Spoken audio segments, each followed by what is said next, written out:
안녕하세요 여러분, 성공합시다. 오늘은 세상이 감당하지 못하는 사람들에 대해서 이야기를 해보려고 해요. 히브리스 기자가 오늘 본문에서 믿음의 관점으로 아주 긴 시대를 빠른 속도로 개간하고 있어요. 어떨 때는 하나하나 보는 것도 은혜가 되지만 사실 빠르게 관통했을 때 주제가 분명하게 드러나는 경우가 있잖아요. 그래서 오늘은 저자의 관점을 따라 우리도 단어 하나하나를 묵상하기보다는 긴 시대를 빠르게 개간함으로 그 속에 도도하게 흐르고 있는 믿음이라는 주제를 건져내 보도록 해요. 자, 앞단락에서는 족장들이 땅의 유업을 받지 못하고 멀리서 바라보면서 구원받기를 소망했어요. 시간이 지나고 모세 시대가 시작되었고 이제는 그들은 불신자들과 대립해야 했죠. 자, 모세 시대 속으로 한번 들어가 볼게요. 23절, 믿음으로 모세가 낳았을 때 그 부모가 아름다운 아이임을 보고 석 달 동안 숨겨 왕의 명령을 무서워하지 아니하였으며. 모세의 부모는 믿음으로 아이의 특별함을 보았어요. 그리고 믿음으로 그 아이를 석 달 동안 숨겼죠. 이것은 왕의 명령을 거역하는 것으로 아주 위험한 일이었어요. 이것은 왕에 대한 두려움보다 하나님을 향한 믿음이 훨씬 더 컸기 때문에 할 수 있는 행동이었죠.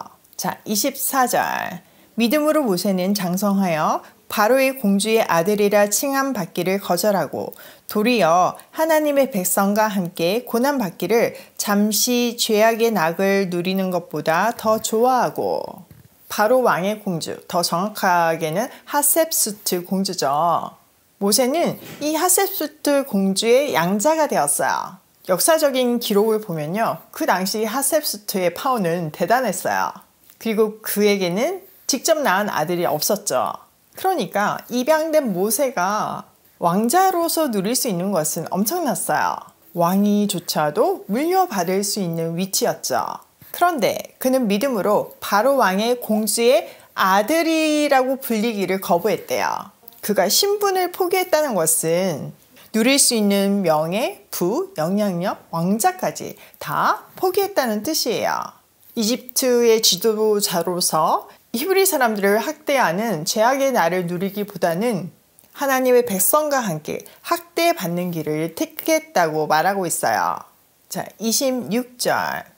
그리스도를 위하여 받은 수모를 애굽의 모든 보화보다 더 큰 재물로 여겼으니 이는 상조심을 바라봄이라. 믿음으로 애굽을 떠나 왕의 노함을 무서워하지 아니하고 곧 보이지 아니하는 자를 보는 것 같이 하여 참았으며. 모세는요, 그리스도를 위해서 받는 모욕을 이집트 왕가에서 받을 수 있는 그 어떤 재물보다도 귀하게 여겼대요. 그는 장차 받을 상을 바라보고 있었대요. 모세는 왕의 분노를 두려워하지 않고 이집트를 떠났어요. 보이지 않는 하나님을 보듯이 바라보면서 광야 생활을 견뎠어요. 근데 이까지 보면요, 우리가 출애굽기에서 보던 모세의 상황과는 조금 다르죠. 모세가 이집트를 떠날 때는 대단한 믿음이 있어서 떠난 건 아니었어요. 물론 그에게 자기 민족 히브리인들에 대한 사랑이 있었기 때문에 우발적으로 애굽인을 죽이는 상황까지 벌어졌죠. 그런데 그 애굽인을 죽임으로 해서 애굽 왕가 안에 있는 왕위 쟁탈전에서 위험해질 수밖에 없었어요. 자, 모세를 반대하는 사람들은 모세는 히브리인이니까 언제든지 반기를 들 수 있다고 모함을 했겠죠. 그런데 그런 일이 실제로 벌어졌으니까 정치적인 반대파들은 그를 가만히 두고자 하지 않았어요. 할 수 없이 모세는 제3국인 미디안으로 도망갈 수밖에 없었죠. 그곳에서 아무 일도 일어나지 않았어요. 40년 동안 양을 치면서 그는 하나님께 수많은 질문들을 했을 거예요. 하나님이 딸기나무에서 그를 다시 부르시고 사명을 주셨을 때 그는 거부해요. 이미 자기 인생은 끝났다고 생각을 했으니까요. 히브리서 기자가 지금 극찬하는 것 같은 하나님에 대한 신앙은 전혀 보이지 않았어요. 그런데 그 모든 것이 지나고 그 시절을 해석해 보니까 전적인 하나님에 의해 만들어진 믿음이 그에게 만들어지고 있었다는 것을 말하는 거예요. 포기하지 않으시는 하나님의 성실하신가, 인내하신가, 우리를 향하신 사랑이 그를 한 민족을 이스라엘 민족을 이끌어내는 구원자의 역할을 할 수 있는 사람으로 만들고 계셨던 거죠. 게다가 그는 모세 오경을 기록한 사람이었잖아요. 보통 믿음으로 쓸 수 있는 내용은 아니잖아요. 그렇기 때문에 지적으로 학문적으로 풀어낼 수 있도록 애굽의 왕자 교육을 시켰고 또 광야 생활을 통해서 하나님을 깊이 있게 아는 믿음을 만들어 주셨던 거죠. 자, 28절. 믿음으로 유월절과 피 뿌리는 예식을 정하였으니 이는 장자를 멸하고도 그들을 건드리지 않게 하려 한 것이며 믿음으로 그들은 홍해를 육지같이 건넜으나 애굽 사람들은 이것을 시험하다가 빠져 죽었으며. 자, 믿음으로 유월절을 행했대요. 또 믿음으로 홍해를 마른 땅을 건너듯이 건넜대요. 물론 중간에 우리는 그들이 얼마나 불평했는지를 알고 있죠. 그러나 하나님은 끊임없이 그들을 설득하셨고 그들의 눈높이에서 기적을 보여주셨어요. 어찌됐든 길이 없는 홍해 앞까지 그들은 갔잖아요. 그 발을 내디딘 것이 믿음이었다고 말하고 있는 거예요. 30절. 믿음으로 7일 동안 여리고를 도니 성이 무너졌으며 믿음으로 기생 라합은 정탐꾼을 평안히 영접하였으며 순종하지 아니한 자와 함께 멸망하지 아니하였도다. 자, 세월이 건너뛰었죠. 불신앙의 대명사인 광야 시절을 스킵하고 여호수아 시대의 여리고 사건으로 바로 가요. 이래 동안 여리고성을 돌 때 그 성이 반드시 무너질 것이라는 어떤 눈에 보이는 증거는 없었지만 그들은 약속에 근거한 믿음으로 그 일을 행했고 약속대로 그 일은 눈앞에서 펼쳐졌어요. 창녀 라합도 믿음으로 정탐꾼들을 숨겨주었고 그 믿음으로 말미암아 구원을 받았죠. 자, 이렇게 이스라엘의 중요한 역사를 유역한 다음에 더 빠른 속도로 다음 역사를 이어가고 있어요.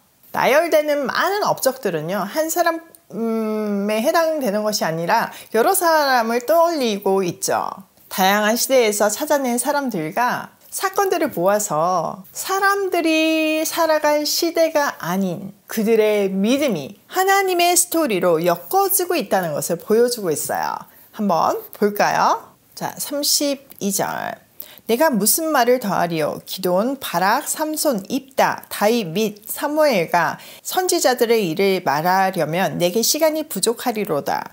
그들은 믿음으로 나라를 이기기도 하며 의를 행하기도 하며 약속을 받기도 하며 사자들의 입을 막기도 하며 불의 세력을 멸하기도 하며 칼날을 피하기도 하며 언약 가운데서 강하게 되기도 하며 전쟁에 용감하게 되어 이방 사람들의 진을 물리치기도 하며 여자들은 자기의 죽은 자들을 부활로 받아들이기도 하며.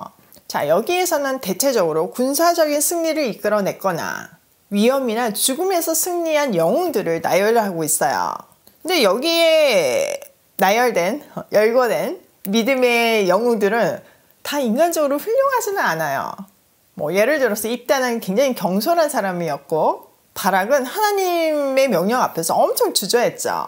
그런데 히브리서 저자는요, 그 불완전한 역사적인 사람들을 열거하면서 하나님은 그들을 통해서도, 연약한 그들을 통해서도 역사를 이어가신다는 것을 보여주고 있어요. 그러니까 우리한테도 동일한 용기를 주는 거죠. 우리가 너무 부족하지만 우리를 통해서도 하나님의 나라는 이어지고 하나님의 계획은 성취된다는 것을 말씀하시는 거예요. 자, 35절 뒤편. 또 어떤 이들은 더 좋은 부활을 얻고자 하여 심한 고문을 받되 구차히 풀려나기를 원하지 아니하였으며 또 어떤 이들은 조롱과 채찍질 뿐 아니라 결박과 옥에 갇히는 시련도 받았으며 돌로 치는 것과 톱으로 켜는 것과 시험과 칼로 죽임을 당하고 양과 염소의 가죽을 입고 유리하여 궁핍과 환난과 학대를 받았으니 이런 사람은 세상이 감당하지 못하느니라.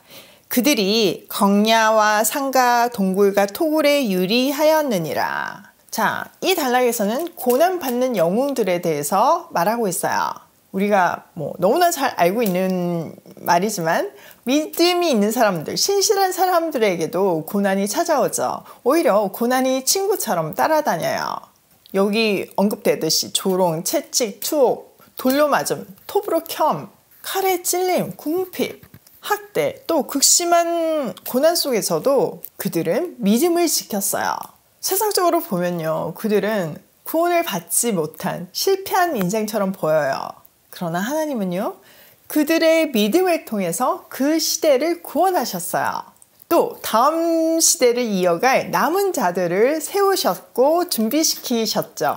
이 언급된 정말 떠올리기도 힘든 이 혹독한 고난은 당시 1세기 성도들이 겪는 고난이기도 했어요.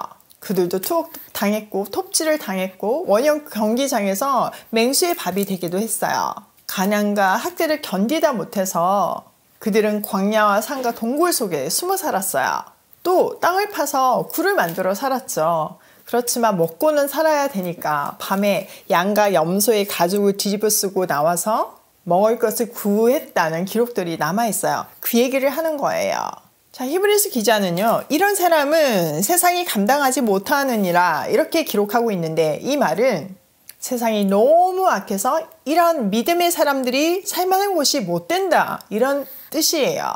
지금도 마찬가지죠. 우리가 믿음을 지키기 위해서 얼마나 많은 유혹들이 있고 세상이 또 얼마나 악한가요? 그럼에도 불구하고 그들이 믿음을 지켰던 것처럼 우리도 지켜야 하는 거예요. 세상이 우리를 감당하기에 너무 악하다는 그 사실을 그냥 알고 하는 거죠.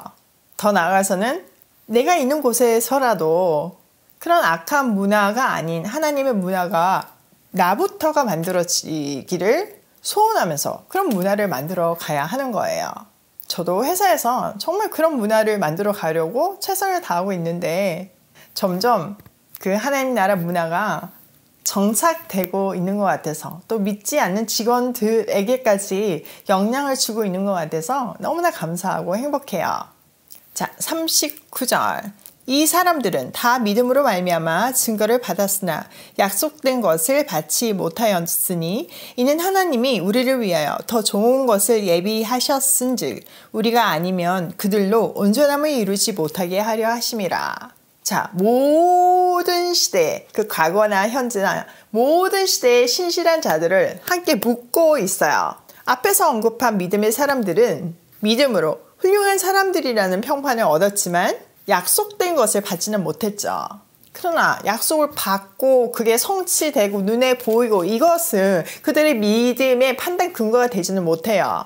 이것을 통해서 그들이 어떻게 눈에 보이지 않는 소망을 위해서 인내했는지를 강조하고 있는 거예요. 그러면서 이 시대를 살고 있는 1세기 성도들에게, 또 지금 시대를 살고 있는 우리들에게 힘을 내서 인내하라고 말하고 있는 거죠.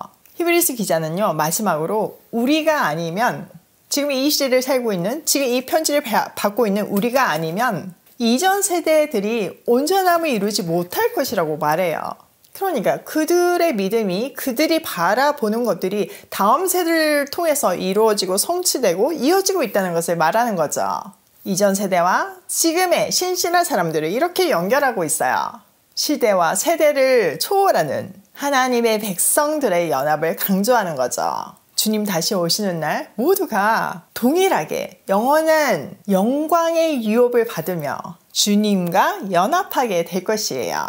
원대한 하나님 나라를 볼 수 있어서 가슴이 뜨거워지는 아침이에요. 자, 오늘 내용을 우리 삶에 한번 적용을 하면, 첫 번째, 하나님은 사람의 스토리를 통해서 하나님의 스토리를 만들어 간다. 각 시대 사람들은 자기 인생의 스토리가 있고 자기 인생을 살아요. 그런데 하나님은 그 스토리를 모아서 하나님의 스토리를 만드시는 거죠. 특히 남은 자의 스토리를 통해서요. 두 번째, 믿음을 지키는 남은 자를 통해서 하나님 나라는 이어진다. 우리가 지금 이렇게 봤잖아요.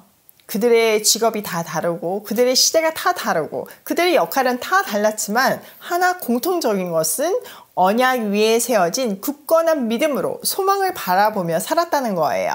그 소망이 시대를 연결하고 하나님 나라를 이어가는 거죠.